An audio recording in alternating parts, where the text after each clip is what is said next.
ลมสั่งพี่น้องเลยยันแต่กล้องให้ลมโอ้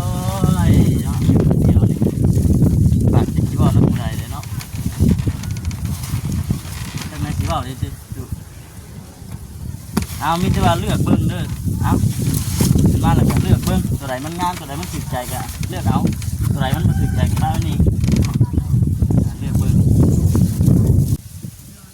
ตัวใดก็งามบัดนี้ติงามแล้วลูกเอ้ยตัวใดก็งามว่าฉันมันกันหนุ่มกันหงมันนี่เด้เพิ่นฝากมา2กล่องเด้อบ่คำยัดให้มันเต็มแอดให้มันแน่นๆนี่แต่ว่าเป็นกำลังใจให้เด้อตู้เด้ออดทนสู้ชนไปแหละเฮ็ดจังได๋ซะมันเรื่องราวไปนี่ก็เว้าง่ายๆก็บ่มีไผอยากให้มันเกิดดอกพี่น้องเนาะตะกี้ก็คันว่าสิเว้าแล้วก็ตอนลูกยังน้อยๆก็คือว่าอยู่นำกันดีๆว่าซั่นติก็บ่ได้คิดบ่ได้ฝันจังซี่เด้เนาะว่าสิเป็นอันนี้เนาะเราถึกใจบ้านเมืองให้แล้วอาหารนะบ้านเมืองก็ให้ซ้ำนั่นก็ได้ โอเคตู้เอ้ยเนาะเดี๋ยวสิไปแจกไปปันทางครอบครัวนั่นอีกอวยใช้ไว้พ่อให้เอื้อยเพิ่นผู้อยู่ฝั่งไทยเนี่ยเด้อสบายดีเด้อลูกเอ้ยให้อยู่ดีมีแห้งเด้อให้เจ้ามันเจ้ายืนมีผู้รักขอให้ผู้ใบขอปั้นเด้อลูกเอ้ยจุดเงินให้ได้เงินจุดต้องให้ได้ทอง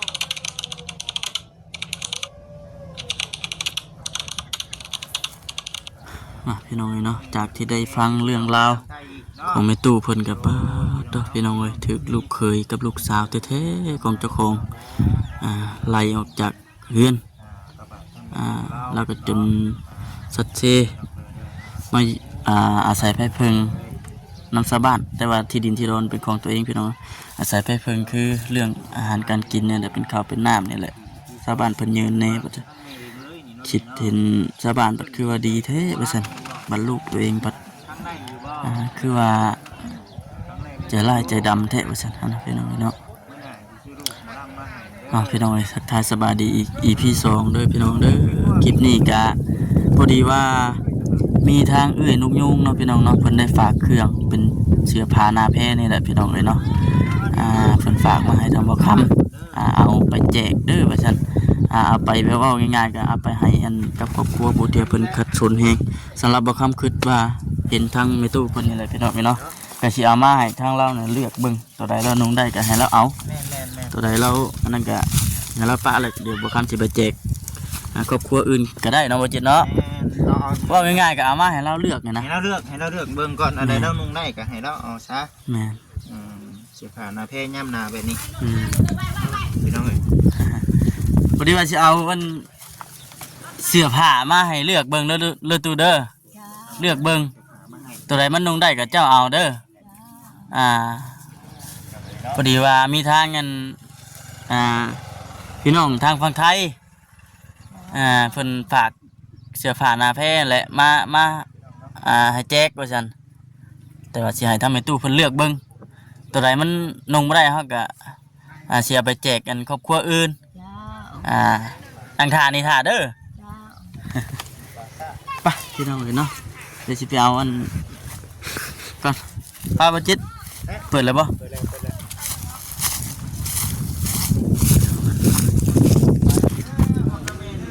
นี่พี่น้องเลยนะเอามาจากรถแหละพอดีว่าทั้งเอื้อรับฝากมาเป็น2กล่องแต่ว่าบ่คำแกะเลยยัดให้มันเต็มกล่องเดียวแต่ถือมาเอานะพี่น้องเลยเนาะ มาถึงไปนักเถิดพี่น้อง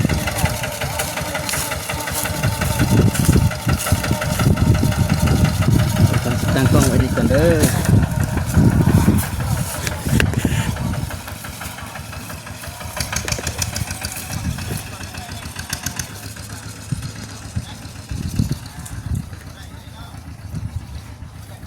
ไปขึ้นเพื่อนไม่ตู้เพิ่นก่อนเด้อลมสั่งพี่น้องเลยยันแต่กล้องนี่แหละลมโอ้ยเนาะเดี๋ยวนี่ปากติดที่ว่าแล้วผู้ใดเลยเนาะทำไมที่ว่าเลยดูเอามีแต่ว่าเลือกเบิ้งเด้อเอามาแล้วก็เลือกเบิ้งตัวไหนมันงามตัวไหนมันถูกใจก็เลือกเอาตัวไหนมันบ่ถูกใจก็มาอันนี้เลือกเบิ้งตามที่สบายกล้อง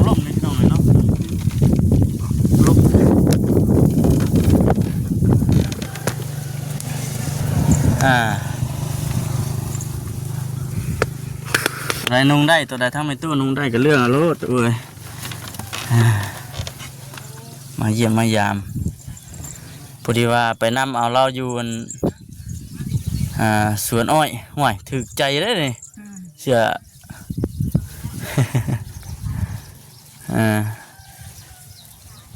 แค่ว่าถึกใจเบิดก็เอาเบิดเลยก็ได้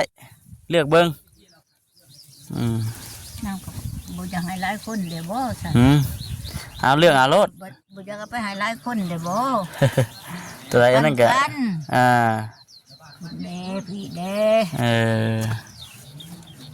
โยเนาะออกมาแต่จังหวะลูกสาวลูกเคยไล่ออกมาจังหวะเสือติดคาคิงไปจ้ะฮะ ช่วงเสือกะท่อของแม่เองซื้อหั่นแหละคันแม่บ่ซื้อตก บ่มีจ้ะ บ่มีบ้านเมืองมาก็เขาเอามาให้ บ่ บ้านอื่นนั่นเด้เขาเจ้าเห็นแล้วเขาเจ้าเอามาให้ นี่ตัวนี้ก็เข้าทาอยู่กับแม่ตู้เพิ่นแม่นบ่ อย่ามันใหญ่กว่าสิ ฮะ มักบ่เป็นเรียกเสียทั้ง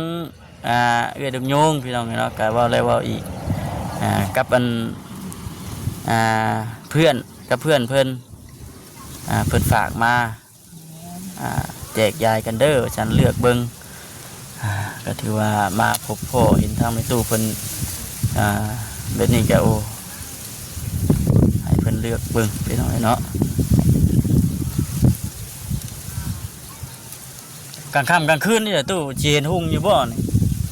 ก็คือกระต่ายตะเกียง โอ้ ตะเกียง ใช่ตะเกียงบ่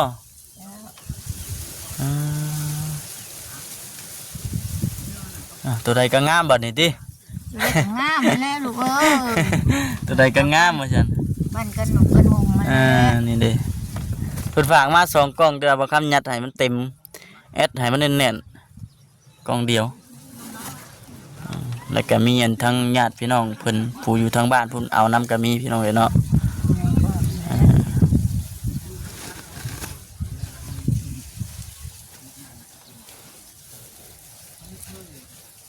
ทงบ่ตอนนี้แม่นบ่ทง จักพี่ช่าง ทงเด้อตู้เอ้ยนะ เอาแล้ว พายไปใส่น้ำไปตัดอ้อยเนาะ ไปตัดออก โอ้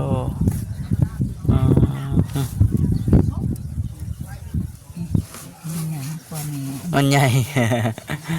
ดีใจอยู่บ่ ใจ เคยมีผู้มาเยี่ยมมายามไปที่อยู่บ่ตุบ่เคยบ่ นี่ทหารเอามาให้ โอ้2 โตขึ้นมานุ่ง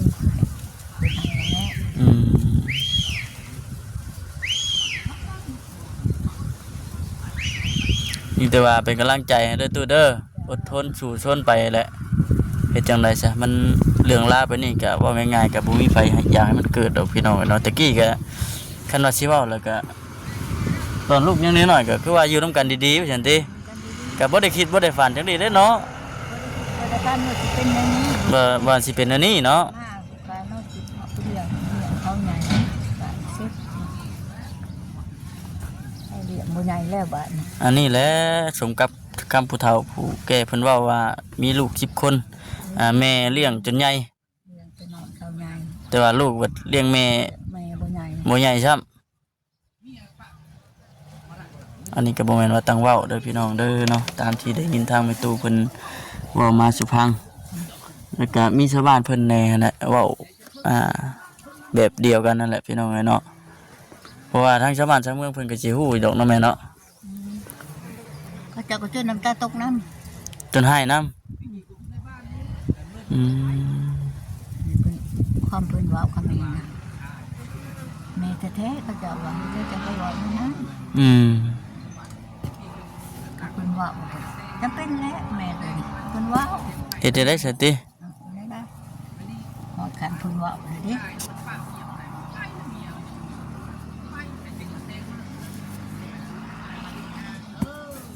เหนื่อยนะน้องพี่น้องเนาะเป็นนี้ก็เลย ถึกตัวอันได้แล้วบ่ตัวถึกใจ ได้นะ อ่า อันนี้บ่แม่นวัยรุ่นวัยรุ่นนี่เห็นว่าวัยรุ่นนี่แม่นนุ่งได้ตัวนี้ บ่แม่นวัยรุ่น อย่าว่านุ่งแล้วเป็นวัยรุ่นรุ่นนะ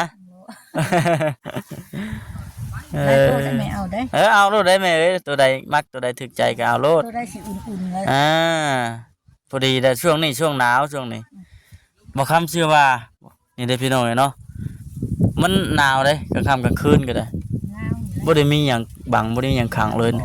กางเกงมีผ้ายางซะผืนหนึงมีผ้ายางผืนหนึงพอได้มุงอัดทั้งทึงนี่หรือว่าตั้งเฮ็ดอันนี้บ่แม่ตู้เนาะเนี่ยว่านอนแนมเบิ่งดาวไปนำ มีผ้ายางผืนหนึงพอได้ปกพอได้บังแล้วพี่น้องเอ้ยมีว่าใช้ตะเกียงกันระมัดระวังแน่เด้ออย่ามาล่มใส่หญ้าใส่หยังนะโว้ยไว้เด้ผืนไผ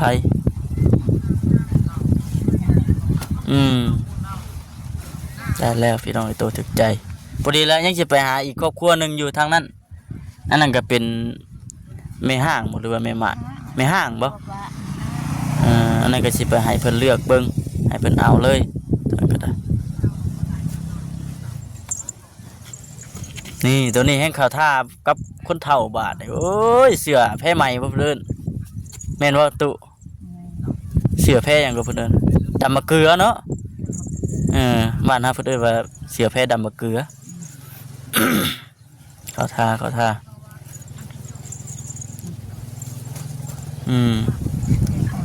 เอาโลดได้ ได้ลูกเอ้ย คือว่าตั้งใจแล้วพี่น้องเนาะเมื่อวานนี่ก็ถือไปอยู่แต่ว่าบ่พ่อเพิ่นบ่อยู่เฮือนก็เลยบ่ได้แจกมาทางนี้ก็โอ้ยถือว่าโชคของแม่ตู้เพิ่น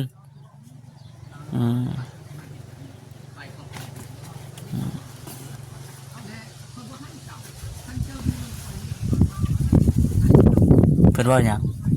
ผมบอกอยู่คือเพิ่น แบบได้ลูกเขยเจ้าน่ะมันเพิ่นเป็นแบบใดก็เป็นครับหัวหน้าหน่วยซื่อ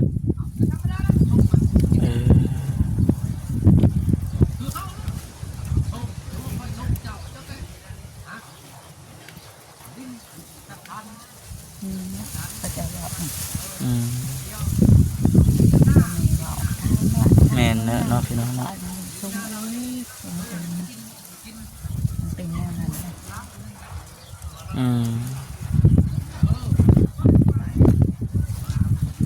มีไผอยากให้มันเป็นแต่ว่ามันเป็นเองมันเนาะตู้เนาะในเมื่อมันเป็นแล้วก็เฮ็ดได้ซะมันเป็นไป คิดไป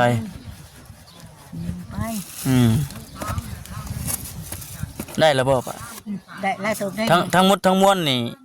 ส่งเสือเจ้าเองนี่มีจักโตเฉพาะของแม่เอง มี ฮอดอยู่บ่ฮะบ่ฮอด5โตครับ เสียโตนี่แหละ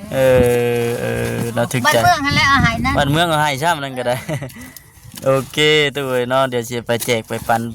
ทางครอบครัวนั่นอีกอวยใช้ไว้พ่อให้เอื้อยเพิ่นผู้อยู่ฝั่งไทยเนี่ยเด้อ สบายดีเด้อลูกเอ้ยให้อยู่ดีมีแห้งเด้อให้เจ้ามันเจ้ายืนมีผู้รักขอให้ผู้ใบขอปั้นเด้อลูกเอ้ยคือเงินให้ได้เงินคือทองให้ได้ทองท่านไปแล้วให้ไล่คืนของเก่าเด้อลูกเอ้ยเงินค่ำก็ดีท่านเศร้าให้ไล่เขามือแรงมันยืน สาธุเนาะก็ถือว่าดีมุกดีใจหลายแล้วก็ได้พี่น้องเนาะ มกดีใจน้ำลายที่สุดบ่แม่นพ่อแม่ก็ยังคือนำผู้ลูกแต่แท้พอบ่คือนำจังเม็ดนี่ติบ่ให้จักสิ สิบ่ให้มันตามใจแนวใดติ เม็ดในใดเก่าหมดดีสิบ่ดีก็ให้ฮอดพี่ภาษาเสียก่อนก็ใครแน่อันนี้ลูกใกล้สิฮอดพี่ภาษาบ่ทิ้งบาดเดียวเสียใจแห้งแต่ว่าบ่ทันตายให้ไปอยู่พี่ภาษาก่อนนี่นะ มันเสียใจตัวนี้เนาะกลับมาคิดเบิ่งอีกแล้วก็มันคิดแล้วคิดอีกมันบ่สมควรเว้าหั่นน่ะพี่น้องเนาะตัวนี้คำตัวนี้นะตัวใดก็ตามแต่คันว่า เพราะว่า นักเบิดคันตายก็สิบ่วิตตีนวิตมือคันผู้ขาตายก็ดีโอ้ยบ่อยากมาจับแล้วก็ยาสิมาว่าโตมาหยอกเดียวนั่งก็หมกอยู่ก็มาว่าใส่ พานั่งอยู่เพื่อนเขามาแล้วก็เว้าเลยนะ มาให้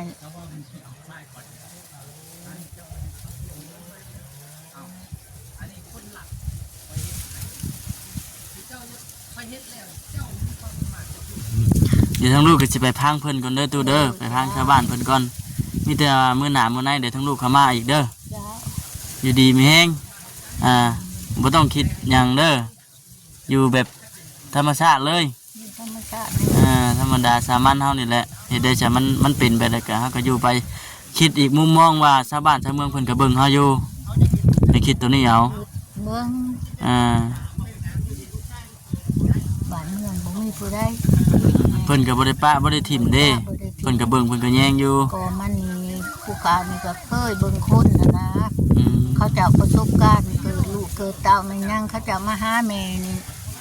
โอ้คือเว้าง่ายๆคือผู้ทางเป็นแม่นี่เป็นหมอตำแยสิบ่ แม่นก็แม่นทางต่อบ่ได้สักย่อมสักยาหายคนเกิดลูกกันเขาเจ็บแล้วเขามาหาแม่ เออ เป็นลูกบ่ออกแต่ท้องมันยังนะ แม่เฮ็ดให้ได้เบิด หายได้เบิด อืม นี่บ่ออกมันยังนี่แม่เอาออกให้ได้เบิด อืม ตั้งเจ้าเลยนับถือให้ นับถือเนาะ อืม โอเคใช่แม่เด้อ จ้า เอาสบายดีเด้อแม่เด้อ กับบ่คือเด้อนี่เนาะ ให้สิว่าคือ เข้ามานั่งฟังสิเฮาก็ยังบ่โอเค มันเป็นคืออาจารย์เว้าเพราะว่าอาจารย์เห็นตัวจริงในประจำวันอาจารย์เว้าให้ฟังได้ เพราะว่าเป็นคนกลาง เว้านั่นนึงช่วงนี่ลูกเต้าบ่ได้เบิ่ง โอ้ บ่ได้บ่เบิ่งก็แม่นและให้เล่านี่ลูกผู้นี้หันยังให้เล่านี่ไปอยู่พุ่นเล่าก็บ่อยู่แล้วล่ะส่งเลยคือ วันนี้อยู่พุ่นพัดเคยมีสิทธิ แม่น อืม สามารถไปชนอยู่เพื่อนเขาเนาะ คอยเป็นครูบาแล้วให้จัวไปคุมยกไปแล้วว้าวครูบาก็คือครูบาล่ะว่าเป็นอันนั้นได้เรื่องราวแล้วเราอยู่ในนี้ แต่ว่า มาอยู่บ้าน เฮาเข้าใจอยู่ดอก เข้าใจแล้วว่าคืออาจารย์ เข้าใจจ้ะแต่ว่า นี่แหละ มันมาผิดตรงที่ว่าชาวบ้านยังมาพุกให้เรานี่ก็บ่ให้พุกนี่มันผิดเลยเนาะ ไปปลุกในนี่ ดินเราเอง คือคอยว่านี่แหละยกตัวอย่างแบบคือลูกเราเนาะคันเป็นยังแต่ว่าบ้านเฮาบ่อยากเฮ็ดแหละมันบ่อยากเว้ากันคือว่าเฮาไปเฮ็ดปุ๊บเพื่อนให้มันบอกชาวบ้านเบิ่งแง่งลูกเราเพิ่นว่าโอ้บ่ดีจุนี่แหละเฒ่าอันนี้แหละหัวเหย่าจังแม่คอยนี่บ่อยู่นำข่อยเราบ่คิดจะว่าแม่เราหันส่งแล้วเคยเราบ่ไปอยู่นะความหมาย แล้วรู้คือตัวนั้นซะเนาะ เพราะว่าเป็นยังจังส่งเคยตะกี้เคยมาสู่แหละติดหนี้ติดจินมีแต่แม่เฒ่าคายดินคายดอนเสียบ่ไหวแล้วเราก็มอบเคยคืน ส่งบ้าน ส่งเคยคืนแล้วบัดนี้ เคยมันก็เมื่อเพื่อนมันเมื่อเลยเมียในลูกสาวนี่เมียเรานะบ่ตีแล้วเนาะเมียไปเมียมันเนาะ บ่ผิดเนาะ บ่ได้แล้วบ่ได้ผิดกันนะเนาะไปอยู่น้ำพัวคันไปเมื่อมึงไปอยู่น้ำ ไปเลยเนาะ กูก็อยู่น้ำกูนี่หากกูสิไปอยู่น้ำชูกูบ่อยู่เลยอยู่น้ำเคย อืม เราส่งแล้ว เราส่งแล้วแล้ววันนี้อันลูกเคยกันไปว่าชุมคันพันไม่เท่าไปอยู่แน่เห็นบอกประดันไล่คอย อ้าว เว้นวิทย์คอยแน่นี่ เป็นอันนี้เนาะ เข้าใจโอ้ แล้วก็เราสิบ่อยากอยู่ แม่น แล้วอยู่แล้วคนในบ้านนี่คือคนหักแพงกันไปเฮ็ดนี่แต่เท่านั้นมันว่าโอ้ยบ่ดีเท่าจุนี่แหละยั่วเหยาแม่คอยจังบ่ไปอยู่นะและชุมเจ้าเฮ็ดนั่นบ่เป็นหยังนั่นก็สิบ่อยากเฮ็ดนั่นถ้าคอยอยากเฮ็ดให้ก็ได้ฮักเป็นทอยคนความกันเที่ยงกันบ่อยากเที่ยงคนบ้านเดียวกันก็สาเหตุก็ว่าจุมคอยบ่อยากเฮ็ดนะและคือจุมเจ้าเฮ็ดหั่นบ่เป็นหยังโทษจนคอยเข้าคุกตั้ง ว่าได้นั่นเนาะเป็นพยานนำกันได้เพิ่นสิเข้าคุกแทน โอ้นะโอ้ยเอาหักประกันหรอกได้คันมันผิดหั่นบ่มีผิดดอกจากแล้วคันจุมเจ้าไปตีเราอยู่ บ่ฮับเลยนะตัวนี้เนาะ ครับตัวเฮ็ดให้นี่โอ้ยอยู่ไสเขาส่งเสริมแหละเฮ็ดให้สร้างสาพัฒนาโซเนลเฮานี่แห่งก้าวใกล้กว่ามือนี่สร้างสาพัฒนาคอยได้เฮ็ดครัวอยู่เมืองไซมตองเฮ็ดครัวเฮ็ดทางเฮ็ดวงมอเป็นพระตะกี้หมดทุกคนเลยพระในเมืองไซมตองชวนกันพาเฮ็ดคอยนี่แนะนำพาบ่เห็นเขาสิจับ เนาะเฮาเฮ็ดแนวดีเนาะ ชุกยู่หรอวะ แม่ เนาะ อัน คัน นี้ เขาจับปานนั้นให้เขาจับก่อนชิเจ้าลงไปเห็นก่อนชิเจ้า แม่นแม่นแม่น